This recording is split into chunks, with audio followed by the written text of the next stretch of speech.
Welcome to Injector Confidential, a podcast by injectors for injectors. I'm Kristen, I'm Nicole. and we're back for another episode. We're back for another round. We are creeping towards the double digits, man. Oh my gosh. I definitely have a lot of respect for those podcasts that I listen to where it's like 1,000 episodes, and I'm like, oh yeah, that's doable. And I'm like, oh, brava. Yeah, that is quite the accomplishment. I know. And then we were saying that then there's people, podcasts, they'll make an announcement saying, hey, we're taking a week off for mental health, like going on vacation. And then people are like, are you kidding me? There's no episode this week. And we're like, back off, bitches. Yeah, I get it now. I get it now. I know, totally. And as much as the things I think that fill your cup and are so exciting are equal parts walk that line on being draining at times. Yeah, well, because I think we're both, fairly perfectionistic. And Yeah. so I think there's that aspect of it where we just really, like, if we're going to do something, we want to do it well. Mhm. And it's something that we care about so much that we're constantly thinking about it, the different topics. What can we do? How can we grow? Not even for the sake of like us growing, but truly so that we can help more injectors. And so, Yeah. And I think we're also trying to model good behavior for everyone else, right? Mhm. And say, like, it's okay to not put an episode out every week. It's okay not to post on social media if you're not feeling like it. So it's Totally. authentic to us. Set that boundary. Have that. Set that self-care. boundary. Hashtag boundary bitch. Yes. Originally, we wanted it to be boundary bitches, but that didn't go over. Didn't sound as good. Yeah, Boundary Babes has the best. It does ring the to best it. ring to it. Okay, so I want to shine some light, spotlight mirror on Kristen because she was a boss boundary babe this week. Big time. Wow. Tell them what you did. So I did a speaking engagement. A friend of mine works with the Chamber of Commerce where I live, and she had asked me if I would come and speak at their professional women's lunch. And so that was really fun. There was like 80 women there. And it was so funny though, because in the email to like prep for it, it was very clear. This is not this is not an advertisement for your business. It was just a generic email, but it's basically your talk is supposed to bring value. So I talked about how self-care can benefit our businesses. And I did this whole presentation, went into Maslow's hierarchy, as you guys know from a couple episodes ago. And at the very end, they were like, oh, can we do a Q&A session? And I was like, yeah, of course. And I'm thinking, oh, okay, like they're going to ask me all the psych questions. They're going to want to know everything about self-care. Of course, they're going to ask me about Maslow. No, the first question that I get is like, what exactly do you do? Meaning what services do I offer? So like do a quick little rundown. And then it was like, hand. Like, Just like rapid fire. these bitches just want Botox. Like, they don't give a lick about hearing my talk on self-care. They just wanted to know whether I recommend cool sculpting or liposuction. My God, I'm dead. Yeah, so it was super cool because I got to hand out my business cards to everybody there. They were just so encouraging, so supportive. Already had a couple people booked appointments. Love and that. yeah, so it's made me realize my goal with coming out on my own and having my own business was that I really wanted to have some community involvement. And so I think that's what I'm really trying to work hard at right now, whether that's through different marketing agencies in the community, Chamber of Commerce, mixers, that kind of a thing. And so far it's working well. Definitely is a lot of things filled with my ideal client. And it's just helping me to have that like brand awareness of just I'm at every function. Yeah. You can't escape me if you live in Temecula. Temecula's #1 nurse injector. Yeah, Injector in general. that's what I named my Instagram. It was funny though, we were laughing a couple weeks ago because we were saying about how we realized that you can only change your name in your Instagram bio 2 times. Yeah, in like 15 days or something. Yeah, 2 times in 15 days. And so Kristen was testing out in all caps, Temecula's #1 nurse injector, hadn't planned to keep it. I actually loved it. But then she was like, I guess I'm now Temecula's #1 Yeah, like injector. Temecula's #1 narcissist. No. I was like, well, you are Temecula's #1 nurse injector. Oh my gosh. Oh, and the favorite. So But it's switched and I don't know how. I know. I I think think- it switched it back. I think what happened is it got linked to my Facebook or something. Oh, I can figure it out. yeah, you do. Unlink it. But Yeah. let's talk tear trough. Let's talk tear troughs. So I had recently had a TikTok pop off where I said tear troughs are the woe and talk about why. And it actually had a lot of good conversation back and forth. Actually, with some injectors being like, they're my favorite because of this. And I'm like, girl, spill your techniques, spill your products, all of that. But you guys probably remember about a month back, Mhm. month ago. Mhm. Yeah, month back. Kristen did some filler for me. We did tear troughs. We did tear troughs with Volbella. Okay. Did it go well? It didn't go well. That's like what I probably will end up sending this for this week's post so we can post about it, what the progression was. Cause off the needle in the first 2 weeks, guys, it was money. It looked so good. especially with the medial cheek. And then I don't know what happened. I woke up a couple weeks later and I said, what the hell? I hadn't drank the night before. I didn't eat anything particularly salty. I wasn't puffy. I also don't have allergies. I wasn't sick. And it was like two sausages. Mhm. And so I sent it to Kristen. And then I should also just, I have a really nice progression because that day I dissolved it on myself and Vicross be damned. So my Volbella and my lips also migrated from a Mhm. couple years ago. So we dissolved that. So Volbella is not for me. I know that there is a FDA indication now for infraorbital hollows with Mhm. Volbella. I have done it in a training on a couple of my clients, and right now it looks great. But Kristen's the Juvederm queen. So I just want to know what you think about it. So I do a lot of tear trough, Yeah, you do. and She's really good at it. So I want to make this very freaking clear.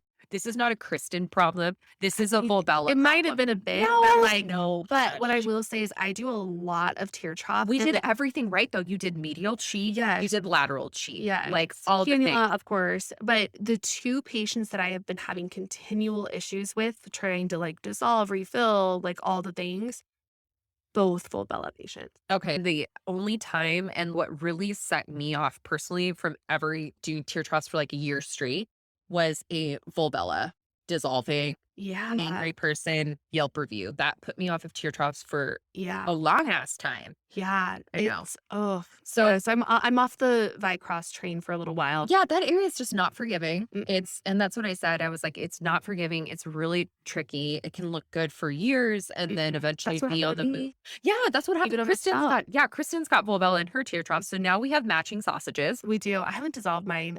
It's your friend. It's It's like your skin skin tag. tag, my skin How's the tag and skin my tag eye look looking? so good, look. Oh my gosh. Going. It's gone. It looks so good. Yay. We love that. So we've decided that we are Restylane L bitches Yeah, at the I've tear been trough. loving Restylane. I never thought I'd hear the day, but I it is a know. great product for tear It trough. is, and I've been using it a lot in the lips. The only product that I have not used in tear trough that I am like now I'm like hesitant, but Versa. Have you tried Bellatero?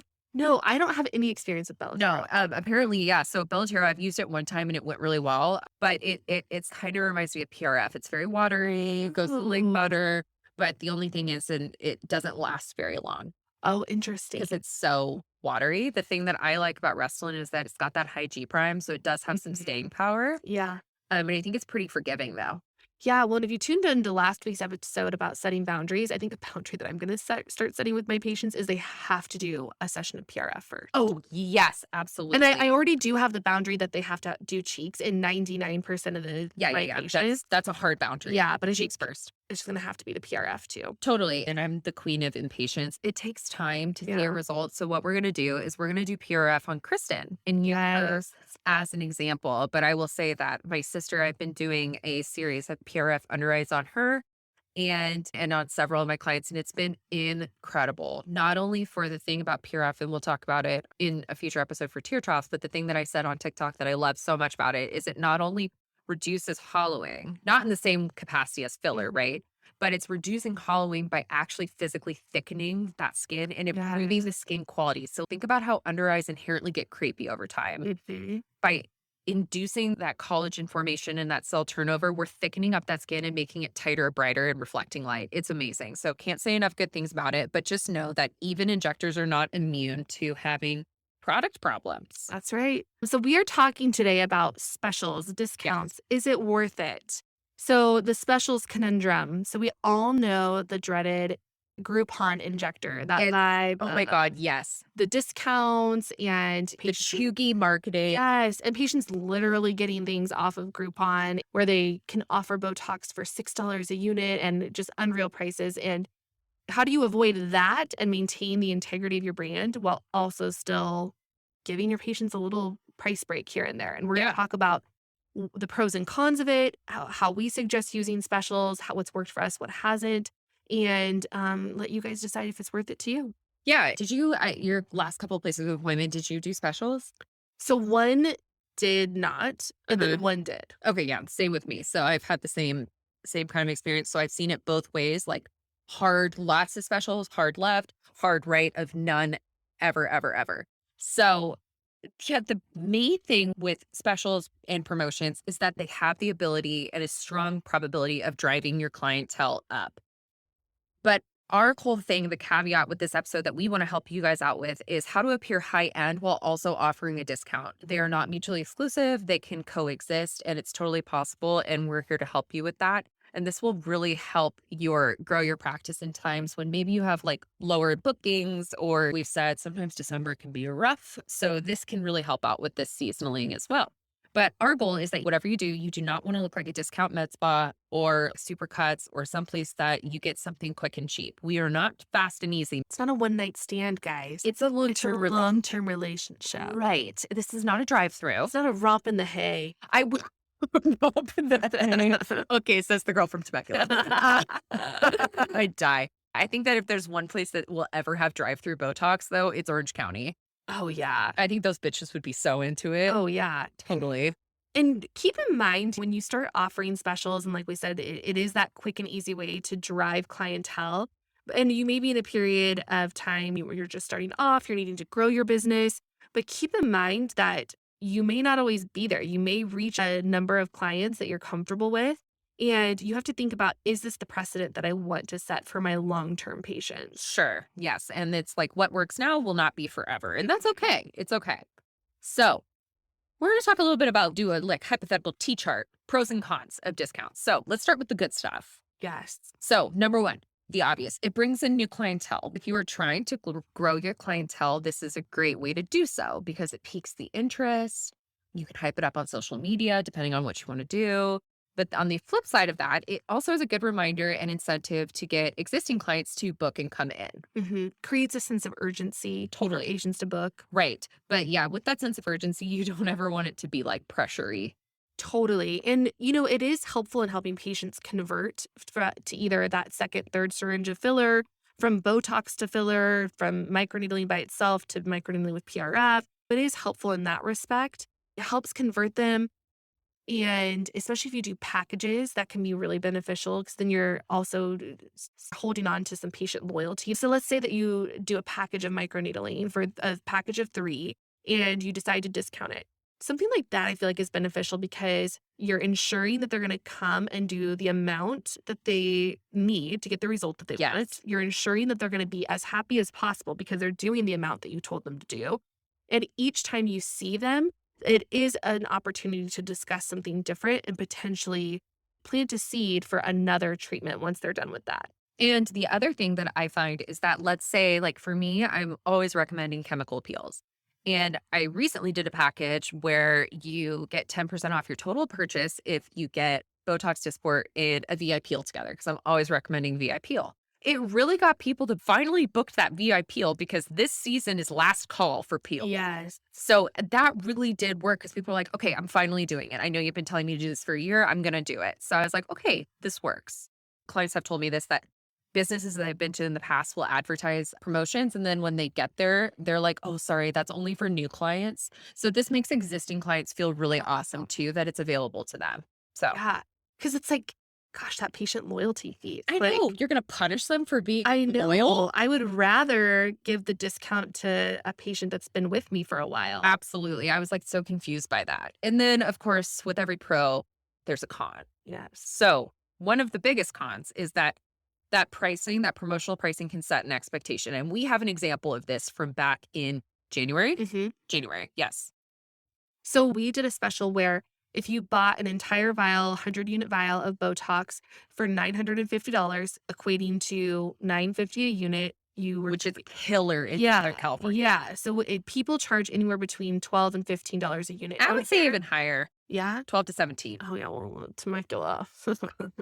And then meanwhile, me and La Jolla, I'm like 15, child's play. Yes. Yeah. So then what happens is then the patients, they're stoked about it, but then they come back and then when they get their bill, when they're checking out for their next appointment, they're like, well, wait a second. That was a lot more than I was expecting. So, we kind of were going back and forth on whether that was true. It was short term. It was short sighted because in the moment for that month, it made our sales go up because Right. everybody who was maybe normally spending $400 to $600 on Botox was spending almost $1,000.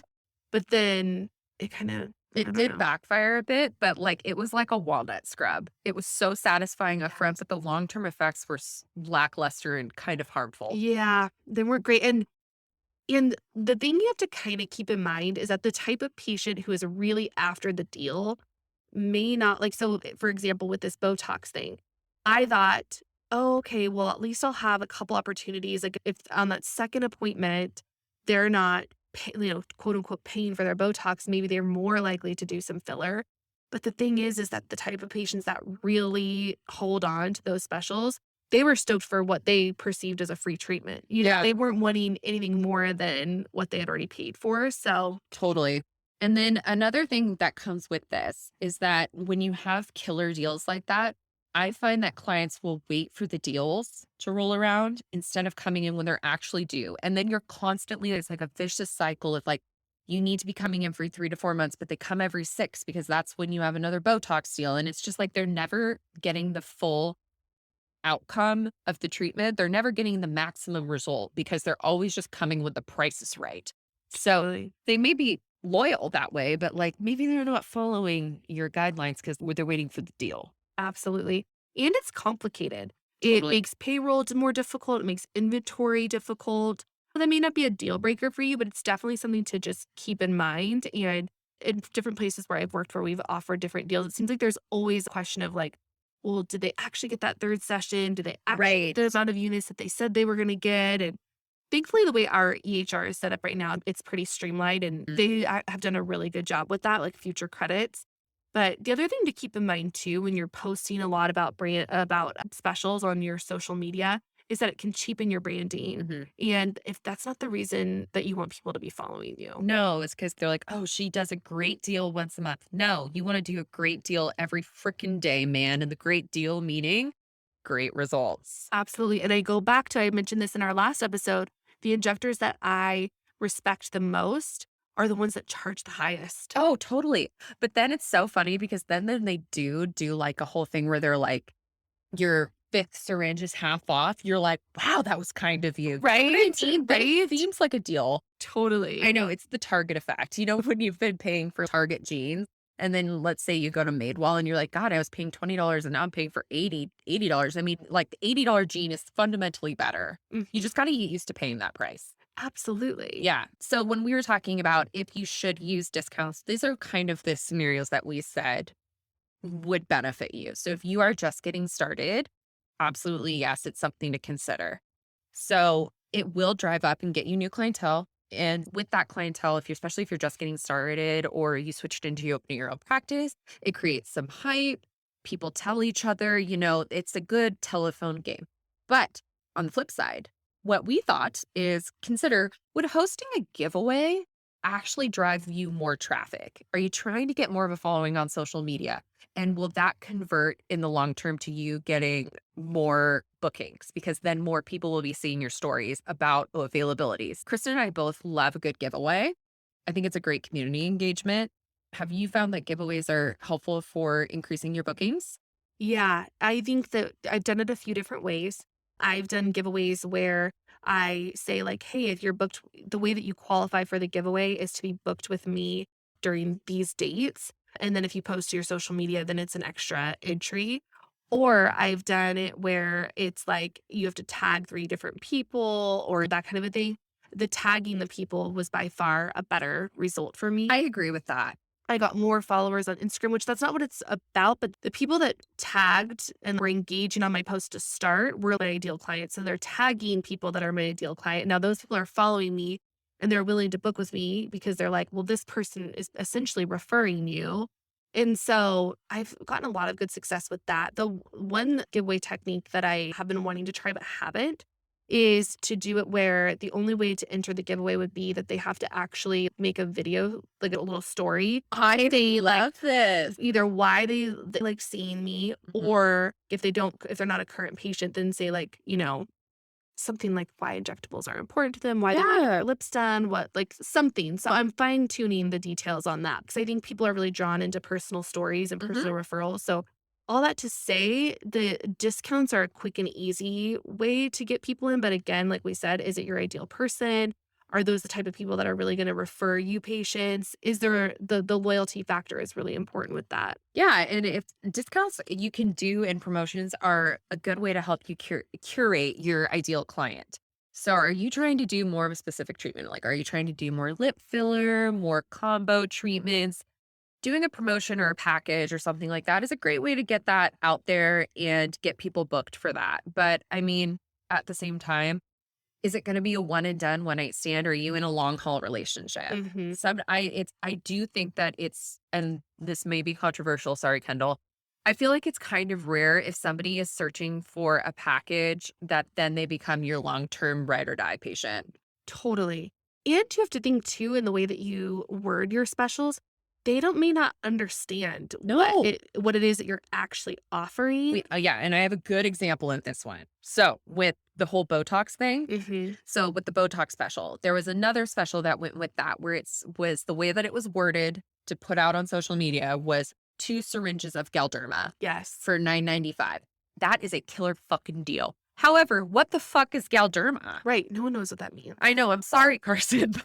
We love Chris. We love you, Carson, but I was like, nobody knows what Galderma is. Right. Like, so I changed the wording to Restylane. And then in the fine print, you say Restylane equals Restylane L, Restylane Contour, Kiss, G5, B5, whatever. But that would be another thing, little just like pro tip, really spell it out. So then there's no miscommunication and that takes away the room for error as well. Absolutely. You're not having to make gray area exceptions because it was, interpreted differently. Absolutely. And another thing to consider for specials is reserving them for events, Yeah. encouraging your patients to do Botox parties or reach out to your community and create events that then you can offer some special pricing with, just to again kind of get brand awareness, get your name out there. It really stretches you too if you're getting another company to Mm, repost what the event is, and then that's attracting more of your ideal clientele from those ideal businesses. absolutely. That's a good point to even consider. Yeah. So we have some other things for you to be aware of when choosing whether or not you're going to offer specials. Think about what is your goal. Be intentional with choosing your specials. Don't just pick arbitrary, like, oh, yeah, 10% off Botox. If really you're trying to build a practice that's more filler driven or skincare driven, really think about what would benefit your practice. Do you have product that's expiring? Did you buy a shit ton of Kybella and now you need to kind of clear your inventory? Well, then let's do a little gobble gobble special there. Or are you trying to get more experience with certain treatments? If you're really trying to like, hey, I really want some cheek or lip experience, then yeah, okay, offer some discounts on that. Or you're trying to drive more medical grade skincare with like chemical peels, microneedling, like adjunctive treatments that will benefit results overall. Absolutely. Yeah. Yeah. And I mean, that's going to drive, like what Chris has said, people do one treatment and then they see a package for that treatment. They love the results from one and they're in on that package. Another tip that we have kind of curated over time that we feel like was very helpful is that Instagram is basically free marketing. So is TikTok. But there's something about posting specials all the time on Instagram that cheapens your branding. So, a really great way to drive engagement and also build your clientele at the same time is build an email list. And if you are going to have promotions, specials, whatever events, release that to your existing email list first. Make it a cute graphic in Canva, really put some intention into it, make it nice and streamlined, have a theme. And then when you are ready to release those, I like to do it. So I do it a week before the general public. I come from working at Nordstrom, so, like, all through my formative years, so with the anniversary sale, there used to be the pre-sale, Oh, yes. and so Okay. yeah, so then, like, top members get the first crack, the biggest spenders, and then eventually it's the general public in their last, so I kind of converted that over because it does create hype and everybody wants to know first. So, especially if they know that you do great combinations, products, whatever. So it does create some hype. So release it to your existing email list first, wait a few days, a week, whatever you want, and then put it on your Instagram story with a question saying, I have great specials this month or this season. If you want to know, you got to get on my email list. Like, make it fun and cheeky. That's what Kristen and I at least do. Totally. And I have a friend whose husband his business was primarily through Instagram and it got hacked. And he realized like that is That literally sucks. like the only way that I have to communicate with Yeah. my clients. And it made me realize like I feel like you hear more and more about people's accounts just getting deleted or you get blocked Right. or yeah. So I'm like, okay, I need to make sure that I have a way outside of just Instagram to be able to get a hold of my clients. Totally. Yeah. Because we do rely on it so heavily. Mhm. And Another thing that I like to do is consider the age of your clientele. So I would say that most of my clientele is between the ages of like 30 and 45. That's mostly my clientele, but I do have some people that are my sweet clients that are in their like 50s, 60s, and they maybe don't have Instagram or they don't check it and they just follow their grandchildren or whatever.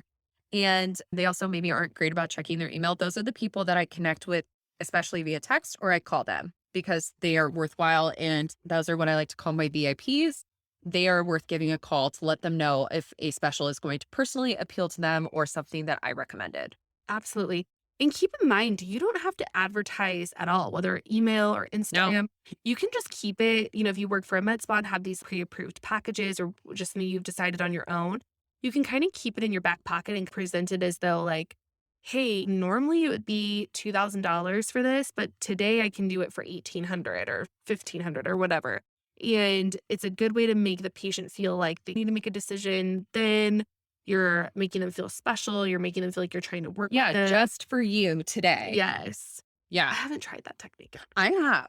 Does Yeah. it work? Yeah, usually, yes, it does. And it really does help people feel special, especially let's say they're in a financial bind because they're switching jobs. Then Mhm. that's when you pull that out of your back pocket. Yeah, And then it's more appreciated than if somebody's coming in just for, the buy two, get one free moment. for sure, Yeah, for they sure. feel like they're like, oh my God, this was special for me. And like, yes, that might seem shady, but no, you're keeping it in your back pocket for people like that. Absolutely. And the one thing I've learned is that when you're thinking about specials, stay away from or, do your best to stay away from discounting the price and instead add value. This So is so good, guys. yeah, so instead of being like, "Oh, you get," let me give you an example of what you should do. So if you do say like, "Hey, get lip filler plus 10 free units of Botox." We've added value, and that's gonna convert better than if you say, "Oh, I'm gonna give you $110 off of your lip filler." Because what that's doing is, 1, they're gonna come into their next treatment and be like, "Well, if you could afford to give it to me for $110 less, why am I paying $110 more?" Yeah. There's that issue. But then also too, especially if they are like just a filler patient, well, you're offering them 10 free units of Botox. Like, who's not gonna take that, right? And so now you're introducing another service to them, and they may convert to now a Botox and a filler patient. And so that's my little tip and trick on that one. I have found that it has been really, really beneficial, and I have now lifelong Botox or filler patients, whichever, because I've added that value to it. Yeah, I love the adding value rather than taking it away, making Mhm. it sweetening the deal once again. Yeah, like even our Versa deal, we have this ongoing Versa deal within Portrait where it's buy 2 syringes, get 1 free. And that's probably like my favorite Yes. discount that we have. Yeah, I it's mean, I love goody. Versa, but I just love the way that it's worded. It feels like the biggest discount Yes. compared to like, oh, you get $125 off your second syringe or People are like, it, is that good? right. Yes, they don't understand, but they get buy 2, get 1 free. They get that, Yeah. but they may not understand like, "Oh, yeah, is $50 off this, like, is that good or bad?" I don't know. Yeah, totally. Yeah. And the other thing that I like to say in order to keep the control of how the discount is used or how the promotion is interpreted, I am very litigious this way. I like a terms and conditions applies clause, just a little star so you can see it and in a big enough font that people can read it. Terms and conditions apply. This is when it expires so that there is no back and forth. There is no arguing. It is in your control. And people aren't saying that they got swindled, bamboozled, hoodwinked. Absolutely, and, if we were gonna boil this episode down, it would be that specials have their place. They can be beneficial in certain practices and certain situations, but just be intentional with it. Think Mhm. through what your ultimate goals are. What is your ideal client? What would your ideal client benefit from? What practices, treatments, and products are you trying to increase brand awareness on?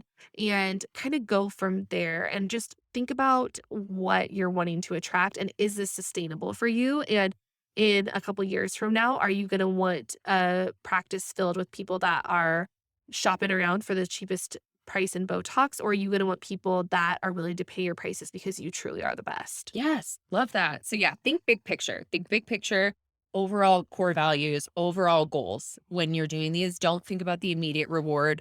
We have done that.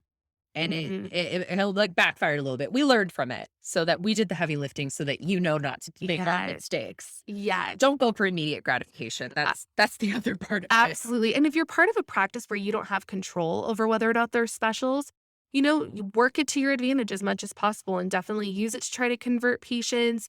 Definitely just try to figure out best wording and best practice when it comes to dealing with those clients because we understand not everybody has the autonomy to offer or not offer specials. But no matter what, guys, stay within your worth and set boundaries and Dude, it always got comes this. back to boundaries, doesn't it? Communication and boundaries, I man. know. What I would love to know, once again, I talk shit on DMs, but I actually do like them. If you guys have had a really well performing promotion, please share it with us. We'll put it on the story and then we'll share so that we can all kind of learn from each other and get some ideas because I think wording is so helpful. Absolutely. And let's help each other be our best business women, best promotional, but yet self respecting. Let's win that balance. That's right. Okay, guys, enjoy. Have some specials. Put them in your back pocket. Enjoy those. Your clients will love them. I'm rambling. Have a great week. Bye, bitches.